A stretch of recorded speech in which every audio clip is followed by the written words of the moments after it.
If your ears are able to hear and your heart is currently beating, I believe this message is for you. If your mind is ready to absorb and you have determination and a strong will to change your life, then I know that I'm speaking specifically to you. You may have found yourself here because you feel hopeless, helpless, or downtrodden in some area or areas of your current reality.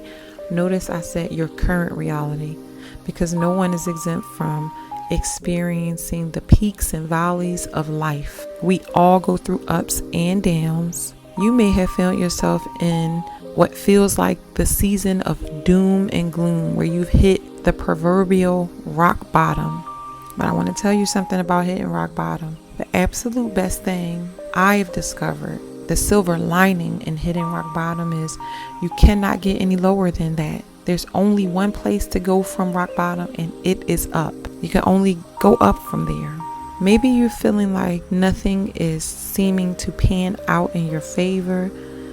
There's people in your life that are disappointing you because they aren't recognizing or acknowledging your efforts. You're feeling undervalued and unappreciated. Maybe you're drowning in debt and bills and can't seem to keep yourself afloat, because if it ain't one thing, it's another. Or maybe you're just sick and tired of being sick and tired, because you have yet to discover your God-given, your divine purpose. Now, if you feel like your inner thoughts are on display, or someone's in your head reading your most intimate thoughts and feelings, I ask just a few things of you. Number one, if this is resonating in any way, please hit that like button. The second thing I want to ask is for you to take a deep breath with me, and I want you to take a really deep breath. I want you to fill your lungs with understanding, by understanding that you don't understand everything in this moment. And I would like for you to exhale compassion, because it is okay. The answers that you need, the ones that will move you forward, await you. So take a deep breath with me and affirm mentally those things I just said. Inhale, understanding.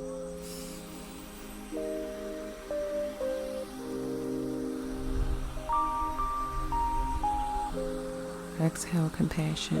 The last thing that I ask is that you please stay here with me for the duration of this message, and I promise that I won't keep you long. I want to ask you a question, and I want you to ask yourself this question.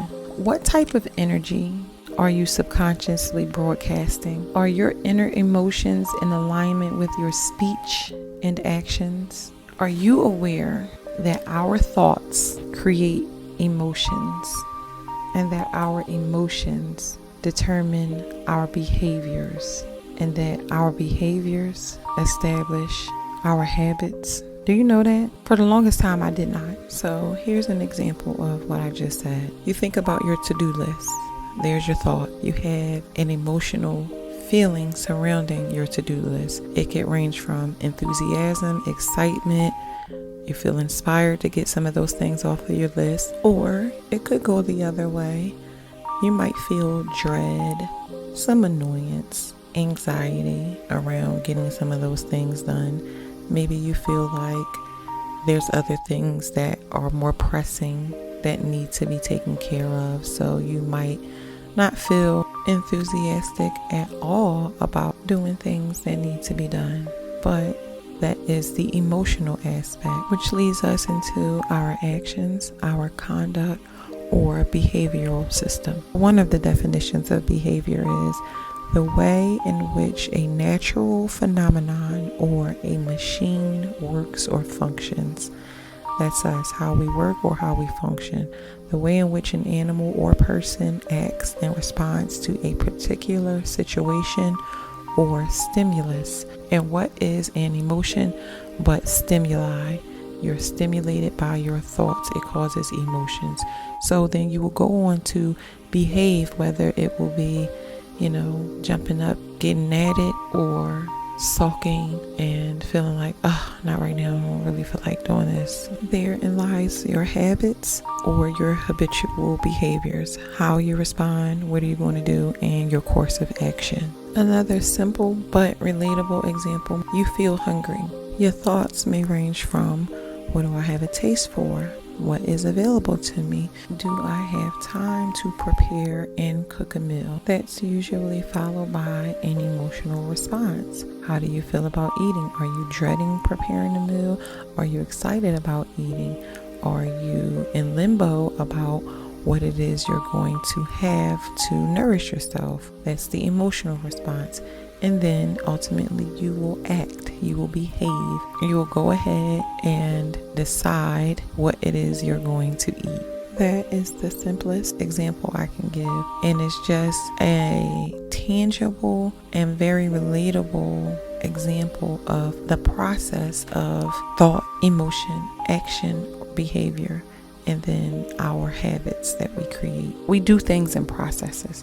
So I want to know, are you aware of the energy that you're subconsciously broadcasting? Are your inner emotions in alignment with your speech and actions? Are you suffering from imposter syndrome? Or do you even have a clue? I guess what I'm asking is, are you aware of any masks that you may be wearing? Are you presenting yourself to strangers or co-workers, neighbors, or individuals who you want to impress or be viewed in a certain light as any of the P's? Positive, put together, peaceful, poised, polished, knowing full well that you messy as fuck. No judgments here. I'm just saying, we're all a work in progress. Are you grateful? Or do you pretend to have gratitude in your life? Meanwhile, you're ungrateful, you have a sense of entitlement, and you complain about everything? Or do you even have a clue? Do you make people think that you're near perfect, but in reality, your life is in shambles? Your relationships are shit, familial or personal. Your finances are shit. Attempting to keep up with the Joneses, but living paycheck to paycheck, barely making the ends meet. And the only time you have control over your thoughts, behaviors, or actions is when you're still, if you even possess the ability to be still.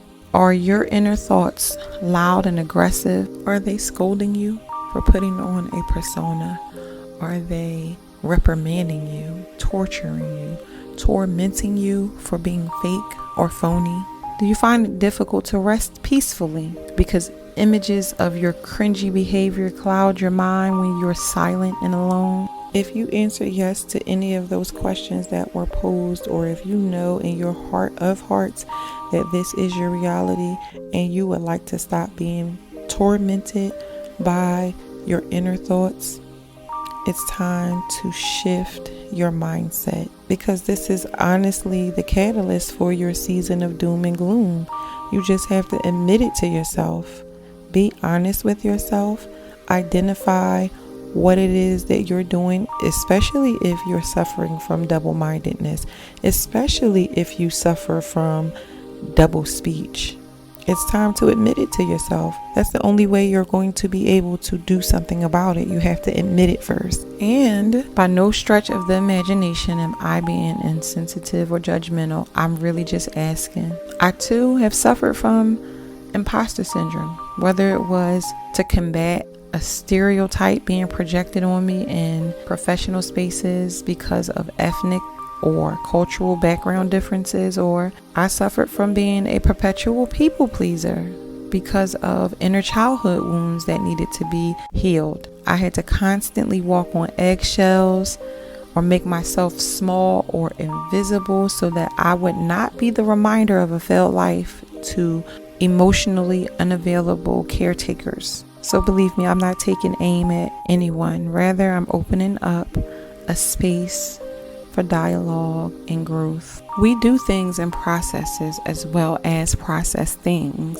So it's essential to be aware of these processes and intentional about these processes so that we can shift our mindsets. Understanding our innate ability to reside in a state of processing is beneficial to us because we're able to account for our actions and our behaviors and the outcomes of our physical reality.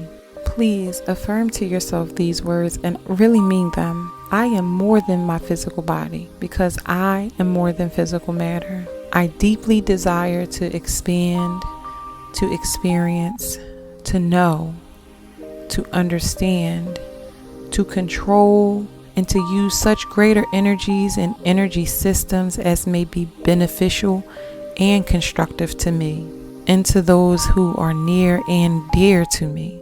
Also, I deeply desire the help and cooperation, the assistance, the understanding of those individuals whose knowledge, whose wisdom and experiences are equal or greater than my own. Now take some time to think about the areas of your life where there's a void, where there's lack, or where you're feeling unfulfilled. Go inside of yourself, be honest with yourself indiscriminately, and do something new for the first time. Whatever you've been doing, do the polar opposite of that. And if it feels uncomfortable, that is Tony the Tiger. Great. You're on to something. You can only go up from there. You are changing for the better. Get a mentor.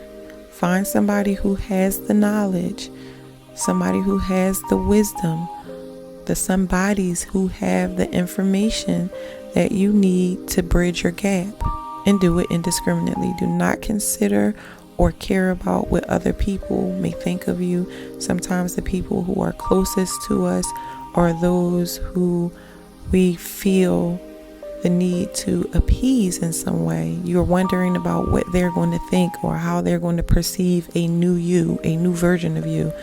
You can't worry about those things, especially when you are alone and you feel as though you're being tormented by your inner thoughts. Only you, your inner spirited self, the divine architect of your being, will be able to suppress those inner thoughts. And you do that by doing what needs to be done, which is the complete opposite of whatever it is that you've been doing. I sincerely hope that this message finds whoever needed to hear it, and that it not only inspires and motivates you, but it's impactful. Please pass it along to those who you feel need to become aware of the energy that they are broadcasting. Good day, family.